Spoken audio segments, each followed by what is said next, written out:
কোন গোপনে মন ভেসেছে ধারাবাহিকের নতুন পর্বে দেখা যায় যে বাড়িতে সবাই রবীন্দ্র জয়ন্তী অনুষ্ঠান পালন করার জন্য ব্যস্ত হয়ে পড়েছে, কিন্তু অনির্মা অপরাজিতা কোনো মতেই রাজি হয় না অনুষ্ঠানটি পালন করতে।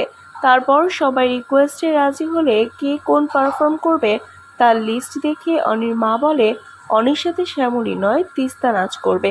তারপর মায়ের কথা মতো তিস্তার কাছে ফোন করলে তিস্তা জানিয়ে দেয় সে আসতে পারবে না। তারপর অনুষ্ঠান শুরু হয়ে গেলে একে একে সবাই পারফর্ম শুরু করে দেয় বাড়িতে। এরপর শ্যামলী গান গাইতে শুরু করলে শ্যামলীর সাথে গলা মিলিয়ে গান গাইতে থাকে অনি।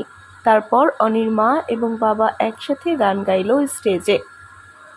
এদিকে কল্পনায় কিঞ্জল বাড়ি ফিরে এসেছে মনে করতে থাকে অনি। কল্পনা করতে থাকলে শ্যামলী অনির হাত ধরে স্টেজে এসে একসাথে নাচতে থাকে।